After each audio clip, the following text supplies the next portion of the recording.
All right, so now you know all 60 of the most commonly used verbs, starting with live and ending with sleep. So now comes the good part.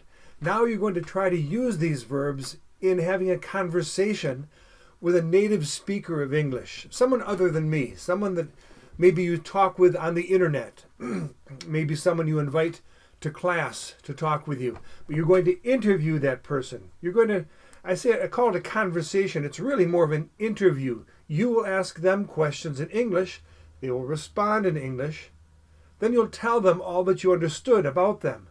Maybe later you'll switch and they will interview you in your native language as well. Hopefully you will, because that would be of mutual benefit. But let's take a look first at, in section 2, what the different questions are that you can ask using the vocabulary that you know of your correspondent. The first 3 pictures really aren't the typical sentences with individual pictures for the most important words. These 3 pictures just express a concept, an idea. For example, here we're talking about a person's feelings. How are you? All right. Here we're asking about their name. What's your name? And here, this is asking about their age. Are they 5 years old, 10 years old, 15, etc.? So how old are you? So again, those 3 questions are, how are you? What's your name? And how old are you? Okay? Hopefully you'll be able to you already can form those questions for our basic polite conversational expressions we've been studying and reviewing. But let's start at number 4, and let's see if you can form these questions yourself. It's a question. You're talking to a person. This is the verb you're using. This is what you're asking about. And this means or, the country or the city. Okay? How would you, go ahead and say it. How would you say this question? Go ahead, say it.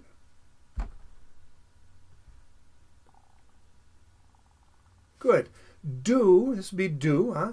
Do you live in the country or in the city? Do you live in the country or in the city? Number 5, what's this? Say it. Okay, remember, when you have 2 verbs side by side, 2 consecutive verbs, you'll separate them with the word to.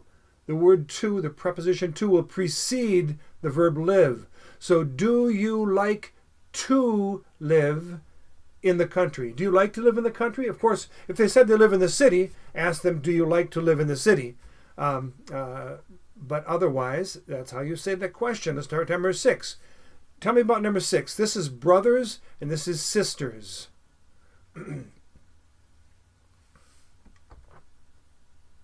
Good. Do you have brothers and sisters? By the way, if you have a background of studying English, of a British style English, this question I believe would be said, and I'm not an expert in British English, but I believe would be said, have you, not do you have. Have you brothers and sisters? Okay, but Americans more commonly say, do you have brothers and sisters? Number 7, how would you say this? This is asking about the father. Here's Jim, who's the father of Eddie. That's father. So ask this question. Now, if you said do, I'm not surprised, because we've been saying, do you live, do you like, do you have, but this is not do. We're talking about your father. Remember, we add s at the end, or a z actually, at the end of the word do, so it's does. Does, this would be your father. Your father. Does your father work? And then hopefully the person will tell you, yes, my father works. He is a teacher, or he is an engineer, or he works in construction. Hopefully they'll tell you about their father, what he does, just to make things more interesting. And then when they interview you, you can provide that information too. Try this one. This is the verb to be. Okay. Now, if you said, do you is a student, or you are, do you are, I shouldn't make it as bad as it sounded there. Do you are a student? That's not correct. With the verb to be, we take the subject and the verb. We don't do this with most verbs, right? But with subject and verb, with to be, and we reverse them. We invert them. We say you are, inverted, are you. So we don't use do. We don't say do. We just invert the subject and the verb, and we say are you. Are you a student? Are you happy? Are you tired? Am I understandable? Is he your father? Okay? We invert the verb to be with its subject to form a question. We do not say do or does. You may already have understood this, but it's a good reminder here. So are you a student? All right, number 9. Now we go back to do or does because we're not using the verb to be. Right, this is a pretty crucial question. Do you go to school? Do you go to school? In fact, if the person doesn't go to school, these next questions are not appropriate. Number 10. Go ahead, say it. Number 10. Yes, do you like school? Or do you like to go to school? The verb to go doesn't appear here, but you could say, do you like to go to school? Or simply, do you like school? Number 11. Do you take the bus to school? Good. Or you could ask them, if they say, no, I don't take the bus, you could say, do you walk to school? Do you take the train to school? Some people do. Do you drive to school? Or do you take a car to school? Okay. Number 12.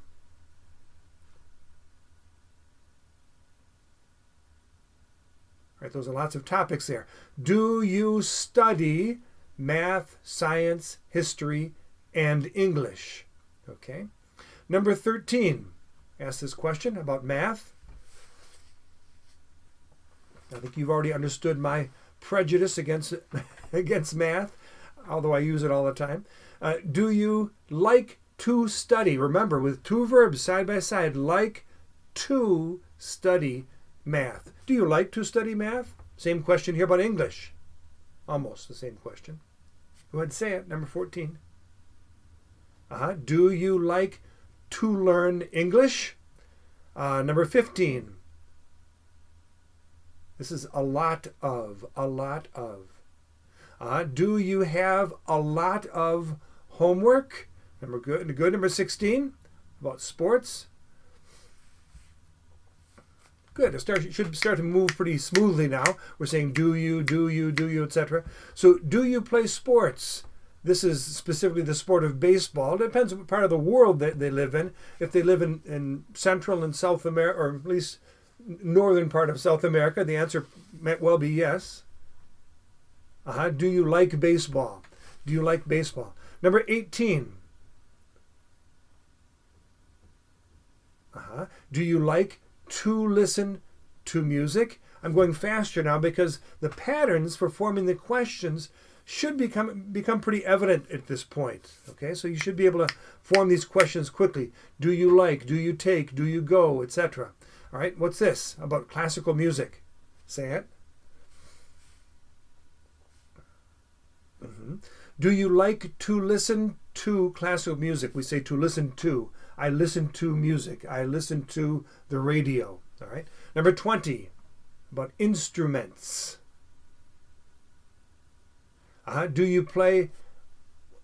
This is one, but of course we say is, a or an. In this case, it's an, because you can't say a instrument. If a word starts with a vowel, a noun starts with a vowel, A, E, I, O, U, we can't say a, we say an. So do you play an instrument? It flows more smoothly speaking like that, using an as the the indefinite article. Number 21. Right. Do you like to read? Good. 22. Do you watch TV? Now, watching TV throughout the world probably is pretty common for most people anyway. And so if you want to start to vary your questions a little bit, if you can assume that the person will say, yes, I watch TV, you might want to change the question from type 1 to type 2 and say, you watch TV, don't you? Okay, so that's a possibility also. I'm not giving you that, I'm not requiring that you change the type of question here, but you could to vary things a little bit. You watch TV, don't you? Or you live in the country, don't you? Okay, number 23. This is or, remember or.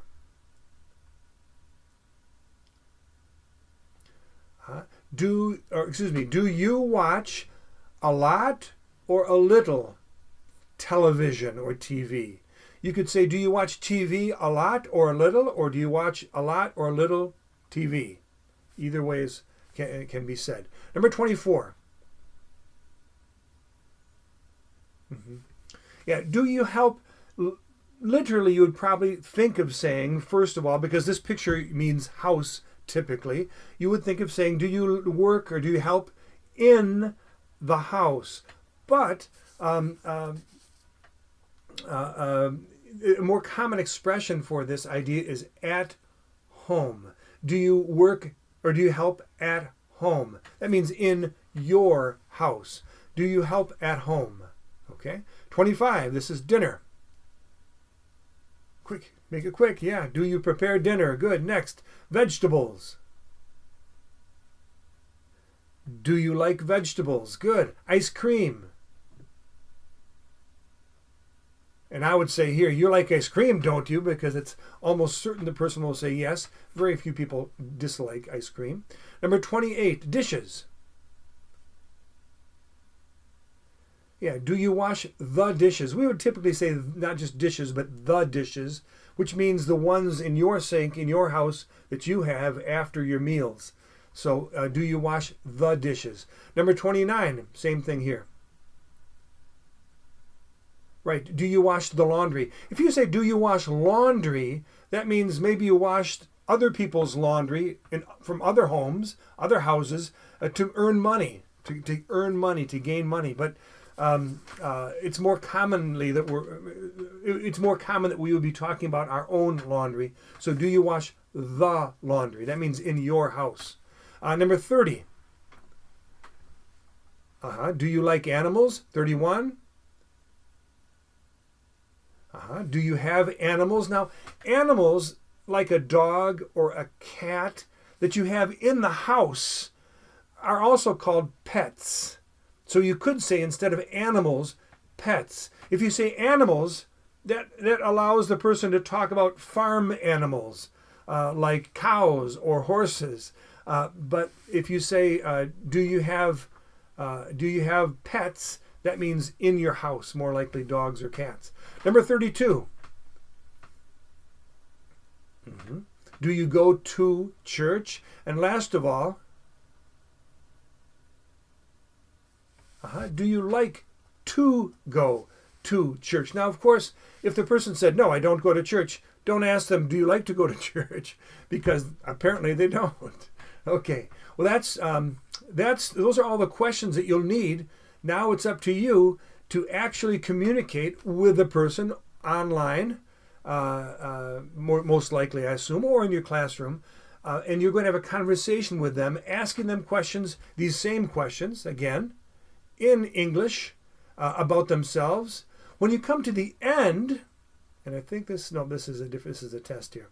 When you come to the end of this interview with a person, it would be good to repeat back to them all that you understood about them. You'll say, your name is Michael. You live in the United States. You live in an apartment in Chicago. You have a brother and you don't have a sister. You work in a clothing store, etc. Tell them all that you learned about them.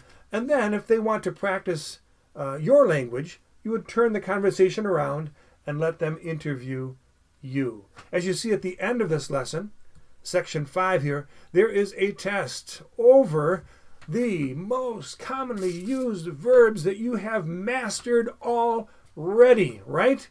Okay, so hopefully that test won't be particularly difficult for you.